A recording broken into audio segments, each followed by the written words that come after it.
back here on the Cover 3 podcast as we turn our attention to bold predictions in the SEC. Danny, why don't you get us rocking and rolling in your favorite conference? Oh, yeah, of course. I got a Carolina Reaper scorcher for you. Let's go. I don't know if it is, though. I mean, if you can hear me out on this one. The SEC champion will be a 9-3 team. Ooh. Okay. See, and this one makes me think, too. I like this. So, go ahead. No, I have something very similar. So, look at the win totals alone. The win total's 9.5 at the highest win total. Bama, Texas, Georgia. Bama's juiced to the under. Texas is heavily juiced to the over. Georgia's juiced to the over. But I do think if any conference has been affected, and I think this is a good thing. We all have wanted parity, right? We've wanted to see that. The SEC has had teams that have invested, and I do think the schedules are brutal, and I do think you're going to see some carnage yet again. Texas, Arch Manning, first-year starter, I think he's going to have a game or two that they slip up and fall, a game they're supposed to win. Maybe it's his fault. Maybe it isn't. He can still be great. I just think there's more likely chance that could happen. Georgia, same thing, replacing a new quarterback. And Bama is too. They've all these teams, and that's why it's so wide open at the top. But I do think playing in those road environments, you're going to see some of those games slip up potentially that they would have won, otherwise year past where you could compensate for some of those issues. I think this year there's the margin of error is just not like it used to be, even at the top of the SEC. So my bold one is very related, Danny, so that we can discuss this together. So we get three-loss teams in the playoff. Ooh. Last year we had one, Clemson. And that would be assuming that we're talking about Big Ten, SEC, or a conference champ from Big 12 or ACC. Yeah, I mean, I don't think the SEC champion is going to have 3 losses, but it could, certainly. Bold. That's why it's bold. Mm-hmm. Big 12, pretty likely. If the SEC beats itself up, I could definitely see that. I could see the Big Ten getting a 3-loss non-champion in. How many? Somebody has to come out of the group of 5. I don't think they'll have 3 losses, but I think Big 12 plus 2 at-large SEC Big 10 teams get in with 3 losses. What do you think, Tom? Of which one? Let's start with Danny. How do you see it tiered out right now? Because there's the results. There's sort of like how you view these teams. I'm seeing a little bit of a bigger drop off from what I'm looking at as a top 3 to the rest of the conference, where I do imagine that someone's going to end up finishing a little bit better off. However, the way that the schedules break this year, a lot of these teams play each other, and if you're not in that top 3, then if you're 4 or 5, well, you get a crack at some of those along the way. So I kind of see it as Texas, Alabama, Georgia. Then I get into the LSU. Then I'm not going to throw Ole Miss in that top category, but there are some Austin Simmons believers. There's some Ole Miss believers that are suggesting there will not be as much drop off as possible. I was talking about those way too early top 20, top 25s. Florida's showing up in a lot of them. I'm not there. I'm not there yet, but I can see if we get the total carnage, how that could end up playing out. How do you see the league stacking up against each other? First of all, I don't think Danny's take is hot as all, considering nobody in the SEC finished with fewer than 3 losses last year. Ooh. That includes call out season in the playoff. But no, it's a spicy one. I don't think it's impossible, because you just mentioned Texas is the favorite, but they have Ohio State on the road. They have Florida on the road. They have Georgia on the road. If Florida's any good, and you said people think they're kind of going to be kind of good. If Florida's any good, it's not impossible to think Texas could lose those 3 games. I don't think it's likely, but I think it could happen. So I wouldn't be shocked. I think Bud's is far more likely, though, because I do wonder they couldn't do it last year because of the way things worked out. But with the SEC having all those 3-loss teams in the regular season last year and only getting 3 teams in the playoff, I do have a feeling there's going to be hey, we're sorry. Won't happen again. We'll put another one of your teams in either way. So I do think that there's more validity, I think, to Bud's than Danny. So I would say Danny's is bolder. Okay, now here's the thing. Last year, the SEC did not earn their way in with their non-conference performance. Mm-hmm. Right. This year, which non-conference games are legitimate SEC playoff contenders losing? Well, I mean, Texas. Well, there's none, but like they could sweep. Texas could lose to Ohio State. Texas beats Ohio State and Oklahoma beats Michigan. I think you're getting 6 SEC teams in. Oh, like seriously, that's I think bold. That's because I mean I don't know what other what other trophies you're gonna hang on the wall if you're trying to argue against that. right. Mm. What's Georgia's biggest non-conference game? Georgia Tech. It's Marshall, Austin Peay, Charlotte, and Georgia Tech. Yeah, they don't have a big kickoff game or anything along the way. They could end. Georgia also has the reverse of having to go on the road to all those places. Now all those games are going to end up like Alabama ends up cycling back to Athens, Texas cycles back to Athens, Ole Miss cycles back to Athens. They only play 3 road games. Man, Well, because the Jacksonville game. Jacksonville game is Yeah, but I'm saying they only play 3 road games. This is a soft ass schedule. Georgia's scared. Georgia's scared to leave Athens. Terrified. Well, Ohio State did play 8 games in the state of Ohio last year. It is, and it's a way to look at it as maybe a reason to pick Georgia to win it all because they do. Kirby was smirking up there, talking trash to Greg Sankey's face. Yeah. League office trying to send us everywhere.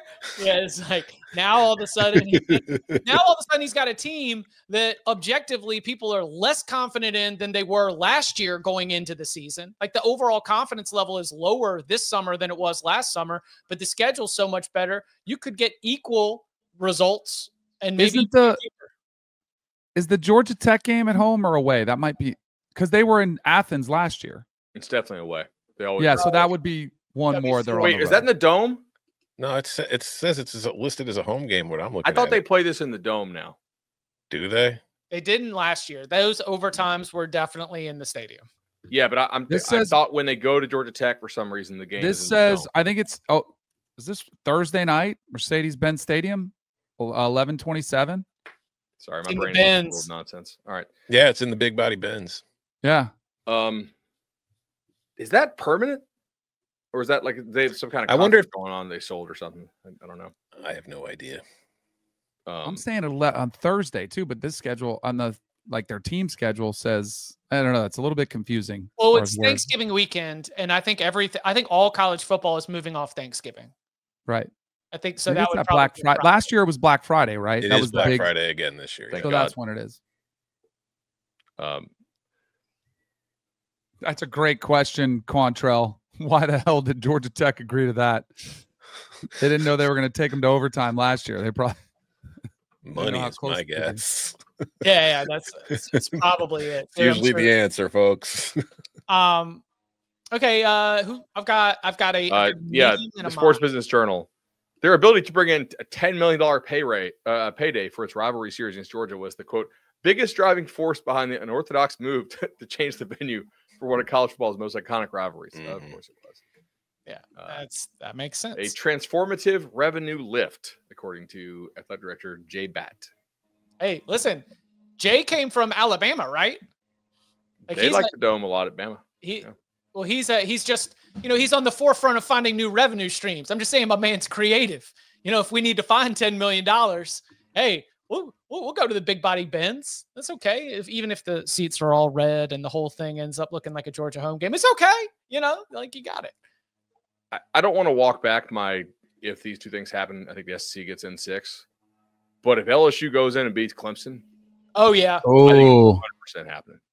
Gonna need a quote because then you're basically be like, hey, we beat all the other conference's best teams. We just beat each other up. It's going to be a basketball season all over, like in football. Oh boy. Oh boys, right. I think this is mild to medium. 4 SEC schools will have new head coaches for 2026. I stole my Big Ten take. Listen. All right. Well, what are they? Okay, Mississippi State, Kentucky, Arkansas, Florida, Oklahoma, and then Auburn. either Oklahoma or Auburn or Florida. Yeah. Is it that bold? I think I think you got to throw in LSU as well. Throw in LSU? Yeah. This fits in with one of my takes, by the way. I think that one of the schools that owes a $50 million buyout will find a way to try to fire that coach for cause. And that would be Stoops and Kelly? Kelly, Norvell, Riley.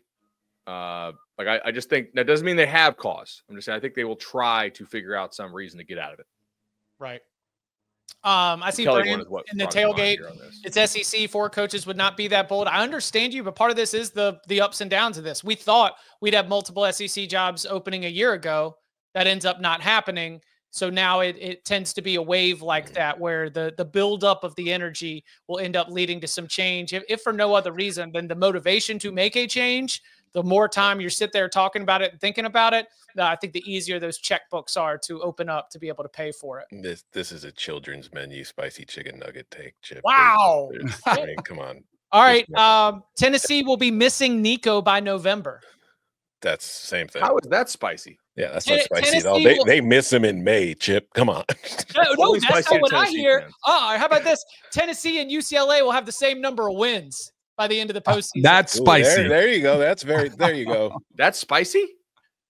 Yeah, I think so. Oh, definitely spicy. How? That would be UCLA playing up to a 7-8 win mark by the end of the postseason, imagining they get a somewhat easier bowl. That would be Tennessee finishing 7 or 8 at the end of the regular season and not winning their first postseason game. I mean, I don't know. Like that's. I feel like their odds are pretty close. Well, 5.5 is Already. the win total for UCLA. And it's Tennessee's 8.5 for Tennessee's Tennessee. 8.5. 8.5 for Tennessee. Tennessee's juice over now. Wow, somebody hit Tennessee. Okay, Listen, interesting. Nico who? there's a lot of Nico who out there in the environment. Yeah. So I don't need him. I got a new man. yeah, we'll see. I mean, I've said I think Joey Aguilar has it set up to be successful, but still got to go do it. All right, what other SEC bowl predictions do we have? Mine is Chip level spicy because their win total is at 7.5. But I'm going to go Missouri struggles to make a bowl this year. I think that when you look at everybody they lost, all the changes they made, and then we look back to last year, they went 10-3 overall. They were 5-3 in the SEC, but they also had a negative point differential of -29 in their 8 SEC games. Like when they lost, they got blown out, and when they won, they weren't really winning big. And just for context, that -29 is worse than Florida's was at 4-4. They were -2, and it was the same as Arkansas's at 3-5, and Vandy's was -25 at 3-5. So they've got a new quarterback, they've got 2 new tackles, they lost their receivers, they've got some changes made on the defensive side of the ball. Like Eli's recruited well. I don't know if he's recruited well enough to where they can replace all that in 1 year and still play at that same level. And like I said, their win total is at 7.5, so most people kind of expect it. But I just think that they're like an injury or 2 away from just having a bad season. I mean, Missouri fans will tell you that's bold. They'll also tell you GFY, Tom. You know, They will. they are very sensitive about getting tutted. But I don't hate your tut in this case. Man, like, yeah, I don't think this is that bold because after September, where are your gimmies? I mean, you should not be losing to Central Arkansas or Louisiana, but like you could lose to Kansas. Mm-hmm. You could lose to South Carolina. You won't lose to UMass. So that's like 3 gimmies. Could you go 2-7 in the remainder? I think it's possible. The only thing is they don't play Texas or Georgia. Right. Yeah, but like So they've got a lot You're getting of like some of the bad quarterbacks or the lesser quarterbacks in this conference, or at least the ones that are more uncertain, right? There's no guarantee that Bama and Auburn both get good quarterback play.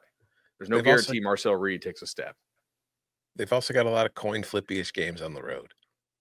Hey, and you know what else is? As I'm coming off of this hot seat brain, but we don't know what the state of the Oklahoma and Arkansas football programs are at the end of that schedule. Mm-hmm. Right. That is either, coach backed into a corner, hair on his back up, do whatever we can to be able to get this win to save a job. Might be dead team walking, like huge wild cards with both of those at the end of the season. They could also like make the playoff. Beat Kansas. And you could see 9-3 here. Kansas is a non-conference win that made a bowl game. Alabama's got to be a win. You got to get one of either Alabama or Texas A&M as home games, I think. I just don't feel like they've upgraded at quarterback. That's fair. That's fair. Well, the kid was hurt a lot last year. Mm-hmm. And remember what they were like with Drew Pine? Yeah, I do. It was a tough scene out there. Any other SECs before we hit the break and then turn our attention elsewhere? Quick one. Yep. Austin Simmons is the breakout star of the SEC. There you go. I told you. And you can hear it. So I think, and a lot of this is reading Brandon Marcello's piece, which was awesome. But I think you could hear a whole lot of, hey, this kid graduated already. Like he's only 19. Like just like the Ryan Williams, he's only 17. But Ole Miss's win total is still, I think it's 8.5, isn't it? Like I think as much as they've lost, Lane Kiffin still is the portal king. They still have a top 5 recruiting portal class. And it's a quarterback-friendly system. And I do think he's somebody who's pretty unique as far as, yes, what it takes to graduate early, but also if you read through the piece, read about what he does, his mindset, getting himself prepared for this moment. I think this could be a, everybody already knows about Arch Manning. So that's like, he's obviously the big first-year starter guy that's going to burst on the scene. I think Austin Simmons is going to put up pretty good numbers and be the breakout star of the SEC. Austin Simmons making an appearance like on Heisman? That would be spicier than breakout star. I could see that. I don't know if I'm willing to go that far yet. That non-con schedule is a total joke. So stat padding. Yeah, I think it could be similar to what like Nico happened last year with all the big games, big numbers. They also that you put up. They get Kentucky and Mississippi State, who I think are definitively the 2 worst teams in the SEC. So that you have such a high floor. Like you have like 5 gimmies or what should be gimmies. And they lost Kentucky last year, which is inexcusable, but you should not be losing to Kentucky. Let's see. I like that. Vols fan, Tennessee will match their win total from last year. So going for 10 wins, that would definitely be the other end of the spectrum. He doesn't seem biased at all. Yeah, Vols fan 98. This is kind of similar to the James Franklin one. Jeffrey says prediction: LSU wins the SEC, and Brian Kelly somehow is still on the hot seat. I mean, 9-3. I mean, if my bold prediction's right, and you got 3-9, some an SEC champ 9-3, he's probably right. Still a lot to grumble about, and then refresh with no SEC team in the title game again. Ooh, 3 straight years. I'm kind of mad. This is not that bold, I don't think. They haven't been there the last 2 years. I mean, right. Third year in a row would be. But it's only because the league is so good that they beat themselves up during the regular season. So by the time the playoff rolls around, they're just not built. They're tired. Right. All right. Teams that you could conceivably see if they play to their potential being better than the best SEC team. Ohio State. Oregon. Penn State. Yeah, if Moore is like legitimately a dude. Clemson. Penn State, Clemson, Notre Dame. Yeah. So, I mean, it's possible. I don't think it's super likely. We just bracket luck. Meat grinders and bracket luck. We'll see how it goes.